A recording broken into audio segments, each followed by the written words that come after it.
Hola, somos Joan Yo soy David. Y yo soy Ángel. del Colegio San José de Calasanz y nuestros tutores son Antonio Moya y Juan Ignacio Terol, que hoy no ha podido venir por cuestiones personales. Nuestro proyecto sobre polarización y cuántica trata algunos aspectos de estas dos categorías, que son la ley de Malus, el efecto magneto-óptico y el borrado cuántico desde una perspectiva clásica. Primeramente, la ley de Malus. Para entender la ley de Malus debemos entender qué es la luz. La luz es una onda electromagnética formada por una onda electrónica que podría ir así y una onda magnética que va en perpendicular. Es decir, va así y que puede girar de cualquier manera.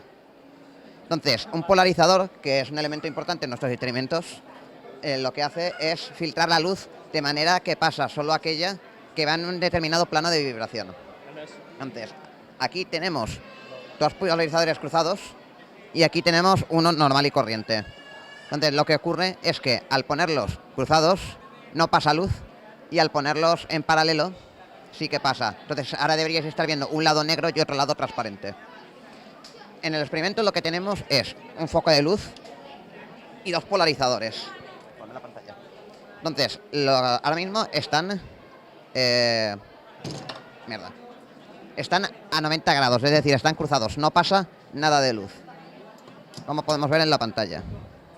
Y según yo vaya girando este polarizador de aquí, vemos que va apareciendo luz hasta un punto en el que pasa toda, porque están en paralelo, y vuelve a desaparecer. Esto es lo que explica la ley de Malus, explica la intensidad que sale con respecto a la que entra, y esto es, la intensidad que sale es igual a la que entra por el coseno al cuadrado, la diferencia de los ángulos. Entonces, nosotros en el laboratorio hemos tomado medidas con un luxómetro y hemos obtenido estas dos gráficas, la intensidad en función del ángulo y la intensidad en función del coseno al cuadrado del ángulo. Tenemos dos líneas, la línea naranja, que es la línea teórica, los que nos tendría que haber salido, y la línea amarilla, es la línea experimental, que es lo que realmente nos ha salido. Tenemos una convergencia casi total en las intensidades altas, es decir, nos da lo mismo, y va a pequeña desviación en intensidades bajas que podemos explicar debido a que el laboratorio no está aislado perfectamente de la luz y los polarizadores tampoco son perfectos.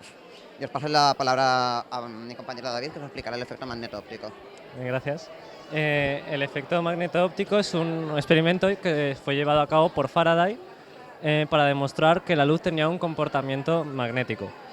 Lo que tenemos aquí es una bobina de 500 espiras y dentro tenemos un tubo con un fluido diamagnético. Esto significa que interactúa con el campo magnético de forma que cuando la luz pase, el fenómeno, aparte de estar provocado por el campo magnético, será intensificado por este líquido.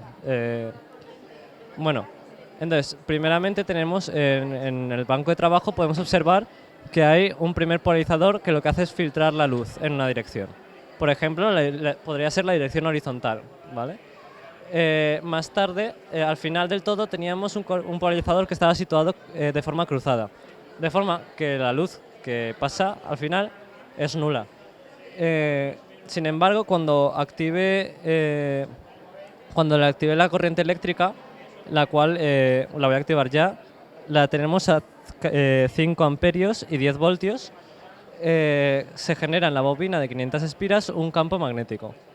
Este campo lo podemos observar, por ejemplo, porque desvía una brújula que tenemos aquí situada, desvía el sentido de la brújula, o también los mismos polarizadores están sujetos a un soporte metálico que también se inclina cuando se activa el campo.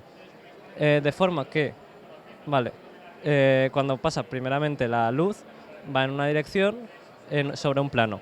Y al interactuar con el plano magnético que está activo, el plano rota, de forma que cuando llega al último polarizador, el plano de la luz y el plano del último polarizador ya no están perpendiculares, ya no están cruzados.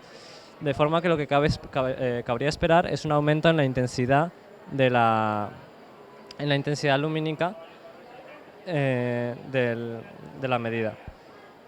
Este efecto, con las condiciones que tenemos hoy, que ha salido un día nublado, ahora está más o menos soleado, hay luz ambiental, pues no se puede observar. Es difícil observarlo. Las medidas las habíamos tomado en un laboratorio con las luces apagadas y las persianas bajadas, y aún así era difícil observar sin la pantalla. Sin embargo, al ojo humano, si ponemos por aquí el ojo humano y le damos el efecto, estoy observándolo ahora, y sí que se observa un cambio en la intensidad. Es un cambio pequeño, debido a que el campo magnético no es muy grande por las espiras que hay, pero sin embargo lo importante es apreciar el cambio, que este cambio lo apreció en su momento Faraday y se explica a través del comportamiento magnético, que es lo que se quería demostrar con este experimento. Más tarde el experimento se llevó, experimento se usó en la teoría del electromagnetismo de Maxwell, el comportamiento magnético que tiene la luz. Bueno, y ahora os paso la palabra a mi compañero Ángel, que os va a hablar un poco sobre una parte cuántica de este experimento. Bueno, yo voy a intentar explicaros lo que es y cómo funciona un borrador cuántico, que intenta ser en menor medida o en menor escala, intenta emular lo que fue el experimento de la doble rendija de Young. Este experimento lo que trataba de demostrar era caracterizar alguna de las cualidades específicas que tiene la luz, como por ejemplo la dualidad onda-partícula y este tipo de cosas que intentan explicar cómo funciona la materia. Para hablar del borrador cuántico tenemos que hablar primero de lo que es una interferencia. Una interferencia sucede cuando dos ondas de la misma clase, ya que no solo puede ser la luz, sino puede ser cualquier onda, mecánica, acústica o lo que sea, cuando dos ondas de la misma clase se superponen una enfrente de la otra y forman en la pantalla, como vemos aquí, forman unas interferencias, forman este patrón de interferencias que son una línea horizontal que podemos ver en la pantalla, que está constituida por líneas discontinuas, que son esas interferencias. Esto tiene que ver con la difracción de la luz, ya que la luz se propaga mediante un frente de ondas. Ese frente de ondas puede chocar contra un obstáculo, en este caso es un pelo, el obstáculo puede ser opaco o transparente, y lo que hace el pelo es dividir el frente de ondas en dos, que lo que van a hacer es superponerse.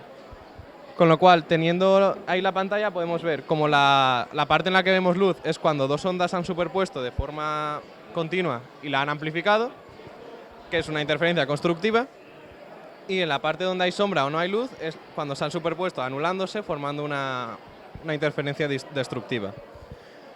Entonces, todo este juego cambia cuando añadimos polarizadores a la luz, que ya habéis visto lo que es un polarizador cruzado, que es un polarizador que lo que tiene es el plano de polarización perpendicular. Entonces, cuando lo añadimos y enfocamos, lo que vemos es que no hay ningún rastro de interferencia y se han borrado todas. ¿Esto por qué pasa? Porque la luz es un fotón, pero la luz también actúa como una onda, con lo cual ese fotón se moverá en una determinada dirección. Lo que pasa con esto es que a estos polarizadores los vamos a llamar rotuladores. Lo que hacen los rotuladores es marcar la luz, y al marcarla determinas por cuál de los dos lados, por qué polarizador va a pasar la luz. Entonces no hay ningún tipo de incertidumbre y no se refleja ningún tipo de interferencia. Por tanto, lo que vamos a hacer ahora es poner un tercer polarizador puesto a 45 grados, y al ponerlo a 45 grados lo que podemos ver es que se recuperan las interferencias, ya que este es el borrador. Y el borrador lo que va a hacer es borrar la información que nos han dado los anteriores polarizadores, volviéndonos a dibujar ese patrón de interferencia y dejando las discontinuidades a la vista. Así es como funciona un borrador cuántico.